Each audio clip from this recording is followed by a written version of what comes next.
Welcome to the Passionpreneur Experience, where I examine the thoughts, energy, and strategy a side hustler needs to grow their entrepreneurial dreams, all while they work their corporate 9-to-5 day job. I'm your host, Bridget Cobb. Now let's get started.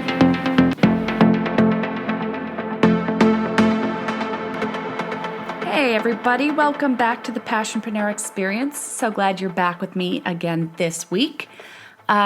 Things are going well over here in Seattle, and I was so excited. I got an announcement, I think it was maybe Friday, that I got 1,000 downloads on the podcast, which is a huge milestone for me. I was so excited to get over that 1,000 download marker. So firstly, thank you to all of you guys for listening in, tuning in every week. It helps immensely if you share the show. So if you get interest or if you get benefit out of this show, if you enjoy it, if you follow along, please share it with a friend. Feel free to comment as well. As you know, every week I post Instagram posts that go along with the episode, so you can give me a shout out there. But I'd love to hear from you if you're listening, and love to hear some feedback. So please, by all means, feel free to give me a shout.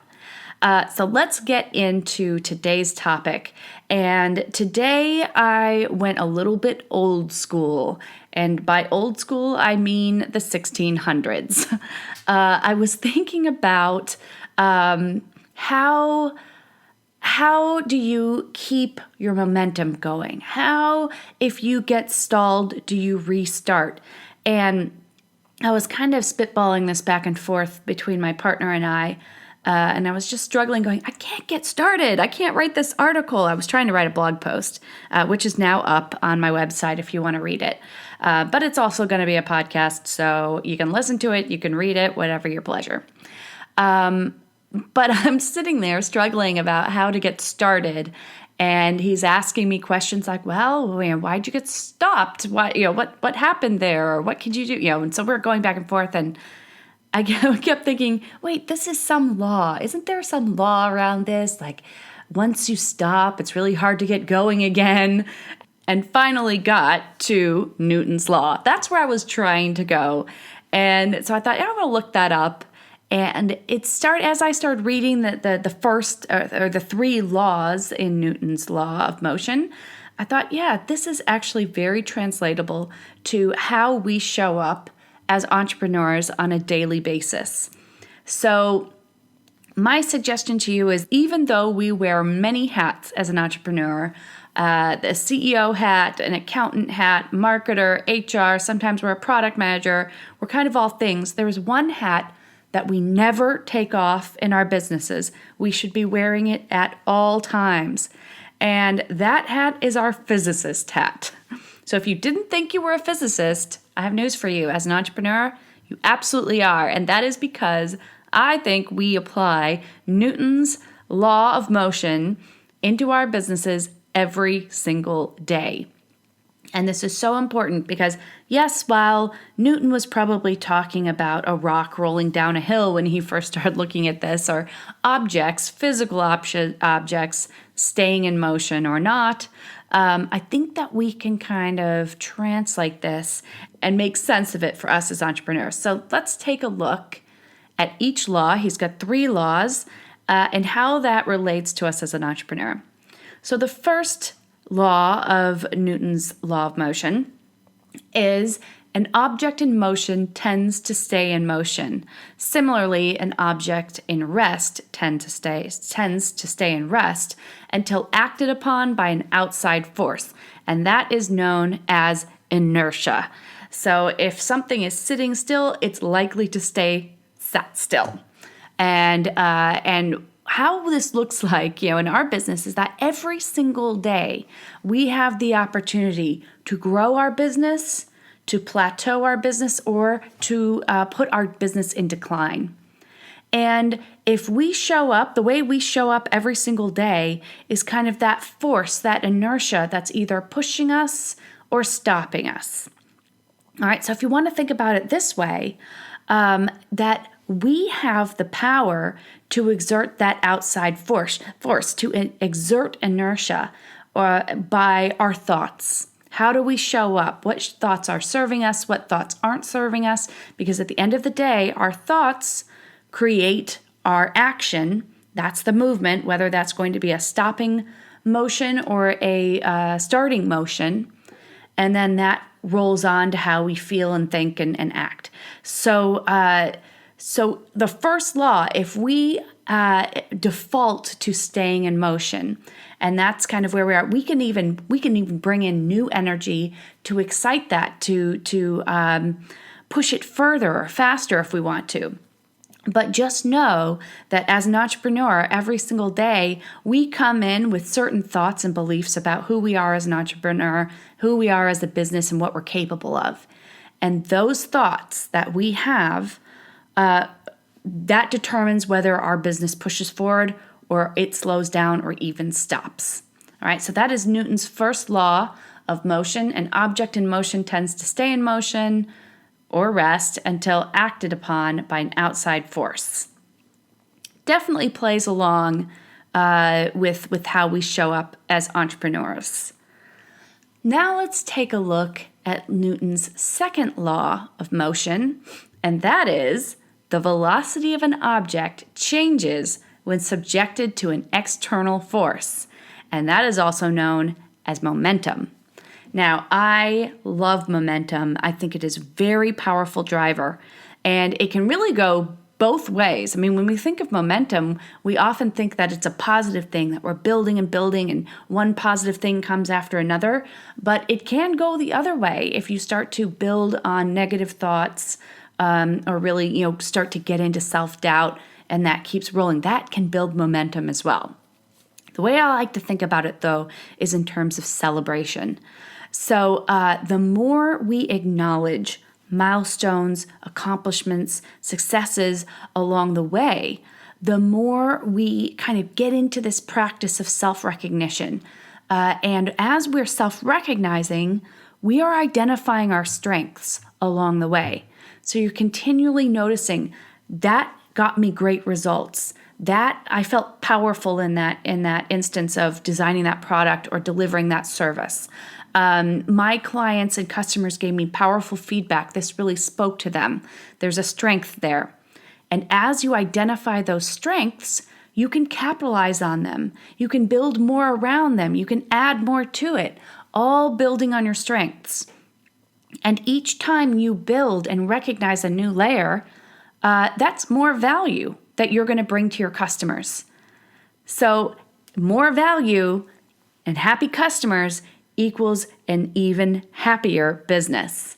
And that's that second law. When we're bringing in this external force, we're recognizing our strengths, we're building on top of that, we're putting another layer on top of that, that's going to accelerate our success and accelerate our ability to grow and diversify. So capitalize on Newton's second law of motion, which is momentum.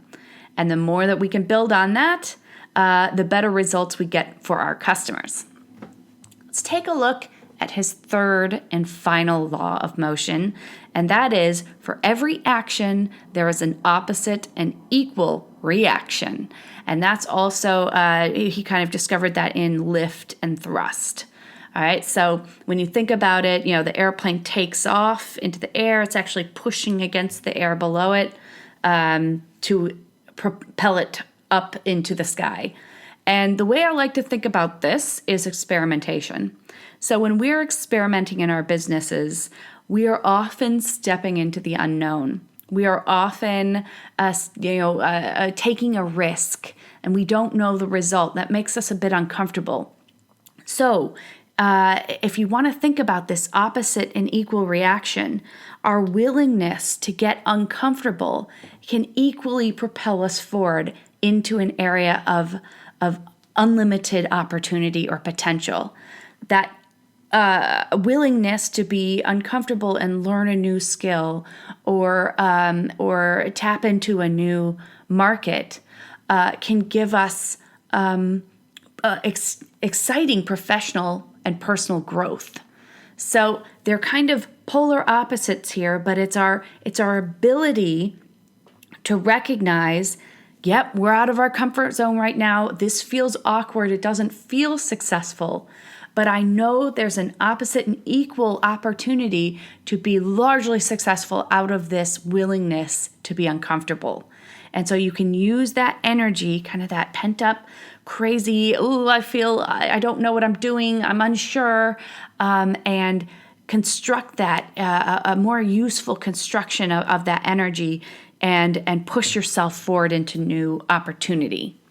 So I worked a little bit harder on that one to see how I was going to fit that in. But I think there is a play there from a mindset perspective that, when our mindsets are jumping into this is a bit scary, or I'm not sure, I could fail here, or maybe you do fail. It just doesn't work. Again, on the other side of that is that opportunity to learn, and you say, okay, I know what not to do now, or I know how to tweak it. I understand what I did there, and now I'm going to shift my energy here. So again, you've got that push and pull of failure and learning opportunity. So I thought this totally applies, guys. I think we can all pat ourselves on the back right now and say, okay, first of all, we do remember Newton's law, so somebody was paying attention in high school science. But all three laws, the law of inertia, momentum, and then that thrust and lift, or the opposite and equal reactions, those all come into play every single day when we show up for our business. And it's up to us. It's up to you as you step, as you sit down to your desk each day, as you're getting ready for work and you're deciding how you're going to show up that day. This is where you start to analyze and say, okay, am I in a mindset? Is my mindset in a forward trajectory? Am I going to make decisions today? Am I going to recognize where I have won and how I can capitalize on that strength? You can go through and get a little more conscious about how you're showing up every day at work. And for your teammates, if you've got a team, for your customers, and for yourself, and make sure that you're using all of the forward motion and momentum that you build up in your business to your advantage, because that is where you want to be. So that's about as nerdy as I get. I am pretty sure there are people out there that just are thinking, you just butchered Sir Isaac Newton's theories here, Bridget. Shame on you. And I apologize. I was trying to get a little clever there. Like I said, I myself was stuck on thinking about a topic. And so I thought it was a little fitting that I just said, oh, I'm stuck. Maybe I should write about being stuck. And more importantly, how to be unstuck and how to keep moving. So that kind of unlocked it for me to write the article. So that's all I have for you guys today. If you have a great example of how you were able to capitalize on momentum, or how you unlock yourself when you feel yourself getting stuck, I would love to hear from you guys. As usual, you can reach me on Instagram at Bridget Cobb Coaching, and feel free to comment on any of the posts that follow this episode. Or you can get me on Facebook at Bridget, or I've got the Bridget Cobb Coaching business page, and then of course the Passionpreneur Experience Facebook group. So you can join that community and start connecting with other like-minded passionpreneurs. All right, that's all I've got for you today. Thank you so much for joining me, and I'll see you back here next time on the Passionpreneur Experience. Bye. Are you building your side hustle business all on your own? Well, you don't have to. Engaging with and being accountable to a supportive community will increase your productivity and keep you on track. Join my private Facebook community, the Passionpreneur Experience, and connect with like-minded side hustlers just like you. Head to the show notes now for a link to the group and start building the business of your dreams.